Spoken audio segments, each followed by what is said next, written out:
Muy bien, pues esta es la antesala. Veréis que en algunas presentaciones pues intercalaremos algunos testimonios de gente, no necesariamente profesionales de la psicología, pero que nos pueden dar también alguna pincelada sobre esos elementos de resistencia que nos parecía que han sido mucho más comunes de lo que a veces podemos pensar, ¿no?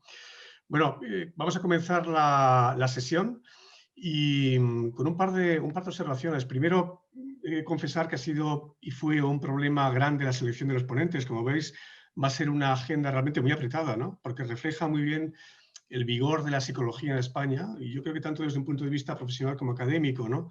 Dio una respuesta muy rápida al reto que se estaba planteando.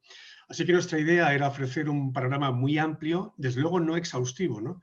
De lo que se ha venido haciendo, y es más una especie de muestrario, yo creo que lo que vamos a ver hoy y el próximo día, que nos va a ofrecer, yo creo que una cierta idea de la actividad abrumadora y la responsabilidad social que se ha mostrado desde el campo de la psicología. Desde luego no son todos los que están, obviamente, ¿no? Pero no están todos los que son, ¿no? Para eso nos haría falta un congreso, yo creo, de 4, 5, 6 días, ¿no? Con ponencias durante muchas horas. Pero hoy tenemos la suerte de contar con un elenco maravilloso de académicos, profesionales y amigos de la psicología. Y de hecho, para no abrumar ni fatigar a la audiencia, hemos dividido las presentaciones en 2 sesiones, hoy y la semana que viene también, jueves a las 4 de la tarde. Vamos a comenzar. Sí quería avisar sobre el procedimiento de que podéis hacer preguntas escritas online, aquellos que tengáis dudas, comentarios que hacer, e iremos seleccionando algunas de estas preguntas para los ponentes al final de la sesión, que esperemos que dure aproximadamente como 1 hora, ¿no? en su conjunto, y después habrá como 15-20 minutos de preguntas para todos aquellos que tengáis algo que se os ha quedado en el tintero, y por supuesto, pues con los nombres y direcciones, pues podéis poneros en contacto, obviamente, a través de redes con cualquiera de ellos, ¿no? Esto es una de las ventajas de los tiempos modernos que tenemos, ¿no? Vamos a comenzar con la primera de las presentaciones por parte de Carmen Valiente. Carmen Valiente es una acreditada especialista en trauma, psicosis e intervenciones positivas, con quien, hemos tenido la suerte de embarcarnos en un estudio bastante ambicioso sobre el COVID, que nos ha traído muchas satisfacciones, pero también mucho trabajo y noches de insomnio, ¿no? Yo creo que aquí muchos de los que estamos presentes y presentando hoy, pues hemos tenido un año muy agitado realmente en muchos sentidos, ¿no? Comienza Carmen con esta ponencia: resiliencia y crecimiento de la población durante la pandemia, predictores y patrones en el tiempo. Muchas gracias, Carmen, por venir, y todo tuyo el espacio. Buenas tardes a todos y muchas gracias. Voy a ser un buen ejemplo del título del seminario de hoy porque estoy con una migraña, pero resiliente hasta el final.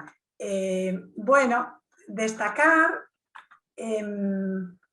a ver si me hace caso.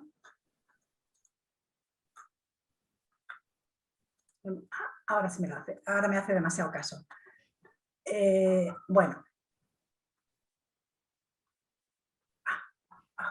No queda duda que esta pandemia ha sido un reto a nuestra salud, hasta a nuestra economía, también a nuestra forma de hacer cosas, como bien esto es un ejemplo, pero también ha significado que de manera histórica hemos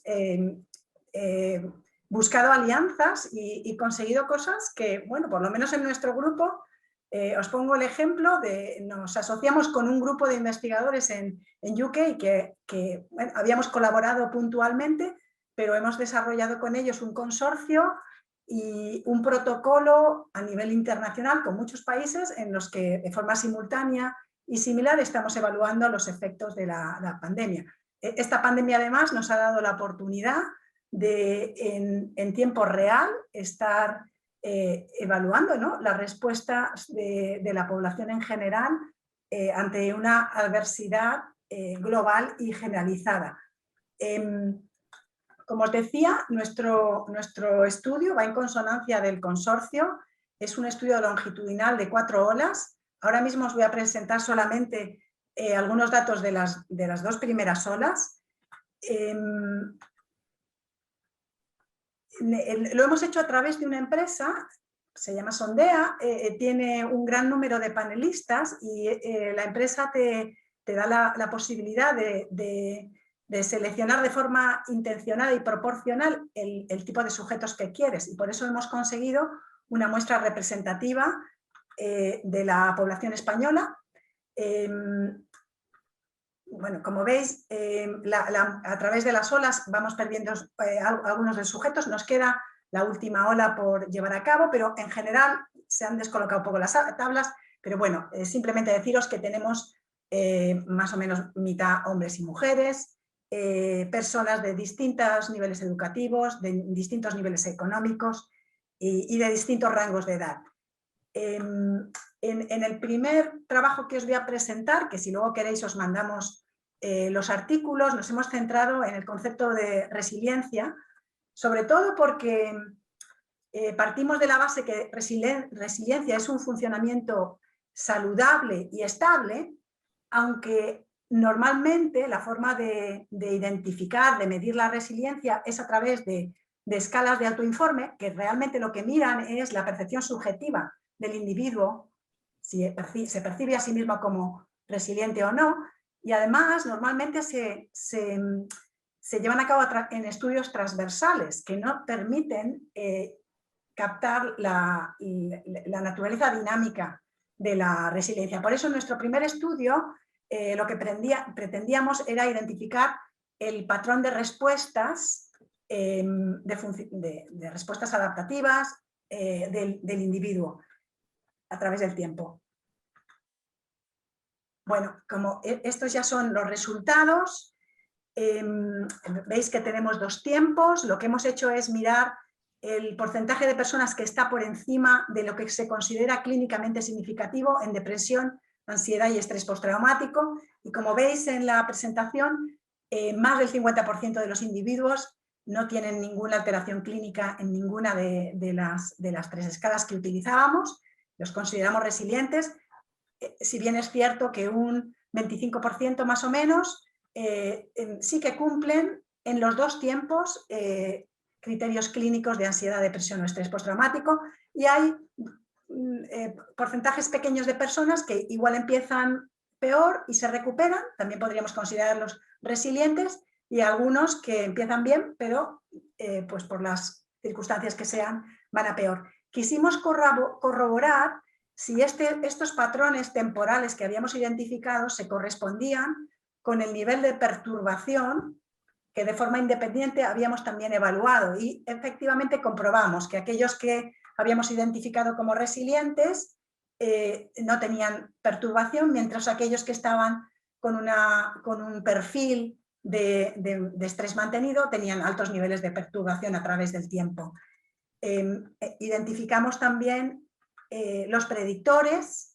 Creo que nos sorprenderá, pero hemos encontrado que los más mayores eran más resilientes, con más frecuencia hombres, sobre todo aquellos que estaban menos preocupados, menos ansiosos en relación a la pandemia o las consecuencias económicas de la pandemia, sobre todo si no tenían dificultades previas, eran tolerantes al malestar, no estaban solos, tenían capacidad de vincular, no eran personas desconfiadas. Otra de las características que bueno, ya que estamos en la Sociedad de Psicología Positiva, tenemos que destacar es que los más resilientes eran los que tenían más niveles de bienestar. Destacar también lo que os decía al principio, esa escala que habitualmente se utiliza para medir resiliencia no era capaz de predecir el patrón de respuesta, ¿vale? O sea que seguramente está midiendo algo, pero no es realmente esa estabilidad en el funcionamiento, sino otra cosa. Bueno, otro concepto relacionado con la resiliencia es el crecimiento postraumático, y para este trabajo nos pusimos como reto tratar de poner a prueba un modelo cognitivo para explicar por una parte los síntomas de estrés postraumático, como por otra parte el crecimiento postraumático.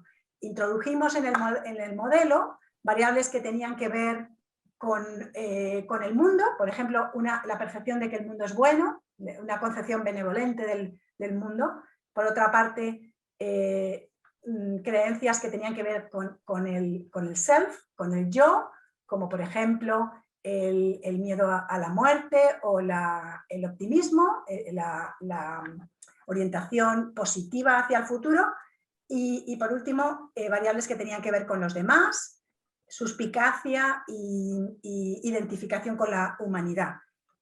Muy brevemente, pues comentaros, encontramos que tanto la suspicacia como la intolerancia a la incertidumbre estaban asociadas con el miedo a la muerte y eso estaba asociado con el estrés postraumático y obviamente estaba asociado con perturbación. En relación al crecimiento postraumático, por el contrario, esa creencia benévola del mundo, así como ese optimismo, esa apertura positiva hacia el futuro, estaban asociados con la identificación con la humanidad y eso estaba asociado con el crecimiento postraumático. Señalar que de forma muy interesante la identificación con la humanidad tenía como una doble vertiente, estaba asociada con crecimiento postraumático, pero al mismo tiempo estaba asociado con estrés postraumático. Tiene sentido, ¿vale? El identificarte con el dolor ajeno, humano, de los demás, está asociado pues con sufrir.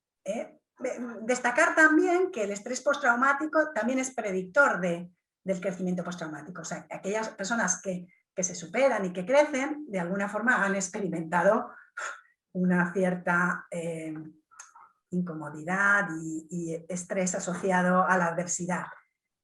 Simplemente concluir, sé que hay que ser muy breve, que destacar el alto porcentaje de personas resilientes, la importancia de medir, de capturar la esencia de la resiliencia a través de metodologías dinámicas que nos permitan capturar la esencia del ajuste a través del tiempo, la importancia que tiene que hay distintos senderos, ¿no? Que nos llevan a crecimiento y eso puede a crecimiento o a estrés postraumático y perturbación, puede tener importantes implicaciones clínicas y por último destacar esa doble cara que hemos visto de la identificación de la humanidad, que es verdad que te hace vulnerable, pero también te hace fuerte. Y bueno, sin más, pues muchas gracias a todos.